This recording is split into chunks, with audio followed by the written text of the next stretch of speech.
yards, 500 yards from the water tower that's back here. We've had reports of spot fires. Page 15 is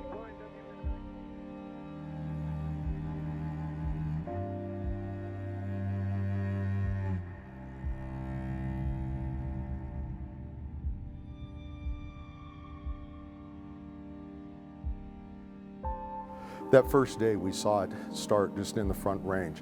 It was not in the city of Colorado Springs, it was in an unincorporated area of the county. By afternoon that column was laying down, which meant that it was being affected by wind. But winds are unpredictable. The fire quickly turned and came back towards Colorado Springs. We realized quickly it was going to exceed our resources, so we called in early a FEMA overhead team to come in and to manage that fire. So from the time it hit the top of Queens Canyon, we estimated we would have about 4 hours to evacuate. The way the winds picked up and pushed that down, we had on the order of 45 to 50 minutes. The firefighters that were up there said it sounded to them like a tornado. Flames were, their estimate, 100 feet into the air. We'd never seen fire burn downhill at over 50 miles an hour before, but that's exactly what happened.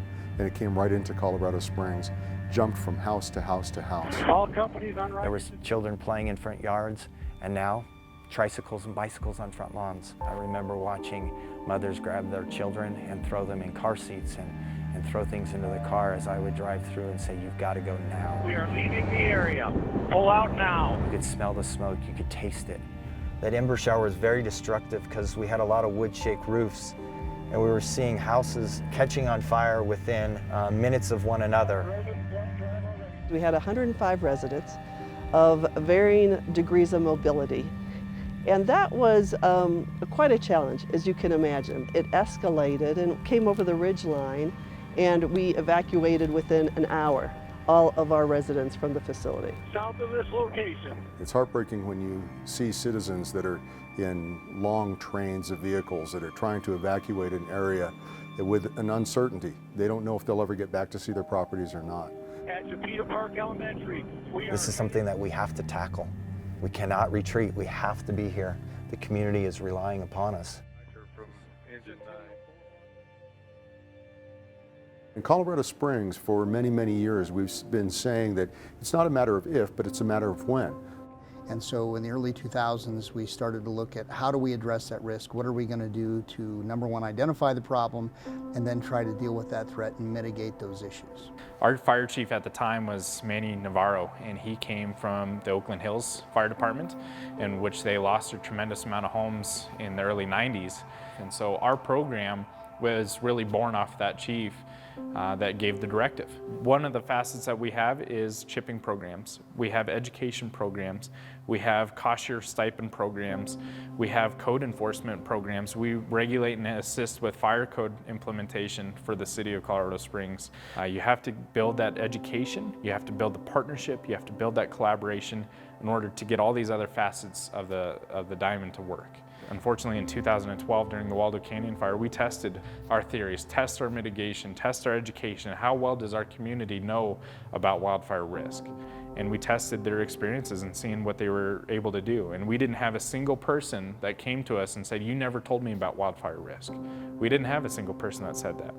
Instead, we had people that came to us and said, "You told us this wasn't occur, but we have an immense amount of work ahead of us." And the work that started in 2000 got us to the point where we received over $3 million in grants from FEMA. And so we've obviously utilized that money toward the mitigation of various properties that are in our hillside.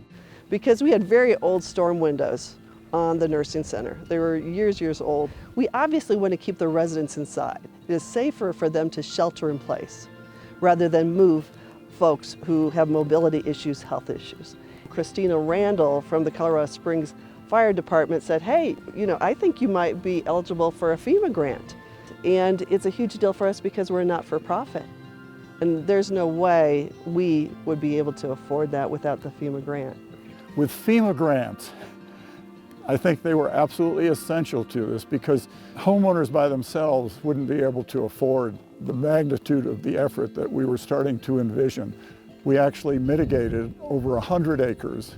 Through the neighbors working together, we were able to match funds from FEMA, and we probably spent close to $300,000 doing mitigation on the outskirts of our neighborhood in community property in a conservation easement area. FEMA Region 8, we provide grant dollars.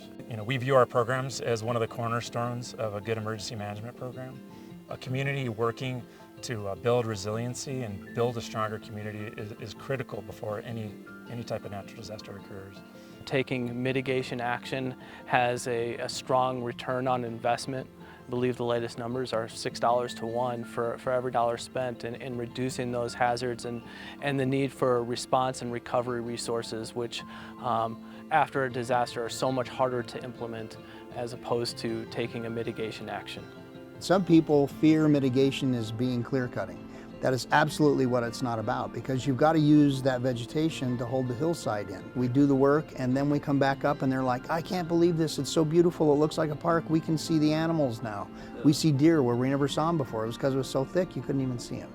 Where we've actually come through and actually removed the fuel, chipping back over it with the chips to help with the erosion is very important, along trying to keep the natural landscape of the park and not take away from it. It's a 300-acre conservation easement. We mitigated 100 acres. We saved 90% of that conservation easement. We created an absolutely beautiful park where the forest is healthier. Our whole effort is to preserve the conservation easement in perpetuity, and by doing this type of work, we've actually done that. We've got a very resilient community.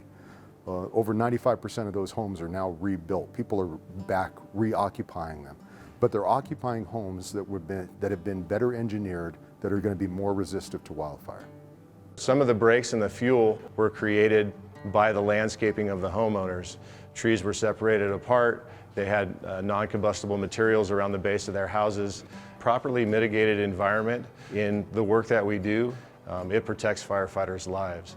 I will say that the ordinance that we crafted here works superbly for the city of Colorado Springs. Obviously, we've been students of wildfire for a number of years. For many years, we've been adding parts and pieces to a draft ordinance, if you will. Government work being what it is, you have to wait for the political will to occur before you really can enact big change. Within 2 weeks of that fire, we provided those drafts of code resolution to increase the resiliency by hardening the structures, and they worked with us to, within 6 months, pass an ordinance. We were able to enact those new hardened requirements for the structures into those homes with the collaboration and cooperation of those homeowners as well as the rest of the community, and insurance to help us on the rebuilding of those homes. Each community has some specific nuances that need to be considered for those specific communities, but that requires the partnership and the cooperation and communication among all the vested partners to create a standard and a code that works best for each community. Each of our addresses in the wildland-urban interface, 36,485, have a unique individual rating associated with their parcel. So homeowners, when they look at this map rating, they call our department and they say, what can I do to get my color rating down? So this is a tool we use to engage the homeowners, to have us come out and talk to them, and then also have them go to the neighbors, share that responsibility, talk to their neighbors and say, have you seen the map? Sharing the responsibility became our tagline. It was very important that the community understand that they needed to share in the responsibility. They needed to take ownership. At every one of our homeowners association meetings, we have discussions about wildfire mitigation. Every year we have a safety and security festival here that the fire department comes and supports. They've done a lot of mitigation work out here. They've used our grounds for training, so we have a really good relationship with the Colorado Springs Fire Department. The benefit of all of the work that we've done in Mountain Shadows, though, is when we rebuild, we're going to come back far stronger and far more resistant than we have ever been before. So in some respect, it's a legacy ordinance that this community has worked on. But they banded together and understand the importance of that. And I think that's the significant piece, that again, without FEMA's contributions and FEMA's help and guidance through all of these processes over these years, we wouldn't have been able to get that done. When those community members were reintroduced to their property, the Colorado Springs Fire Department was there to help them. We gave them gloves so they could sift through their foundations. We gave them water so that they wouldn't get dehydrated. And we were there with sunscreen, something that you wouldn't normally think of, but they didn't have anything. just providing them a little bit of protection from the sun made a big difference. And then probably the most important thing that our firefighters kept with them was Kleenex, just some tissue, because it was heartbreaking. It was devastating, not only for the community, but for our firefighters as well. I saw a lot of long hugs that day, and I saw a lot of tears shed, both in uniform and out of uniform. People were just devastated by seeing all of their possessions lost and wondering how that next step was going to take place. The fire did a lot of damage that day, and we lost 347 homes. Unfortunately, we lost 2 lives as well. The education piece is continuous. We have to continue to educate homeowners as they move into the community. We are reinventing things every month that can improve the success in the future. Communities across the nation need to take advantage of lessons learned. So instead of recreating the wheel, we're leveraging the wheel that's already been created and sharing that knowledge. Many organizations around the country are taking proactive steps the way the Colorado Springs Fire Department is. Oftentimes communities will invest in a project and they don't see that return immediately. In Colorado Springs, we did have a wildfire come through and actually put the project to the test, and it proved that mitigation can work and does work. And so this is a really great example of that. So I know that the human spirit drives us for the good of the community here. Something that we have all over the United States is we have hope and we have love for our neighbors. We want to make this community safe. We work together to do that, and every person in this organization has to know what their role is in fulfilling that mission. Well, my wife and I have lived here for 16 years, and it's the most fantastic place I've ever lived. A week after we'd been evacuated, I stood at the top of this hill and saw where the fire had reached, and I stood there with Christina Randall, and I watched Christina cry because she realized how much work still needed to be done. You know, here everybody was being proud of what we had accomplished, and she was, you know, going, my gosh, we got so much further to go.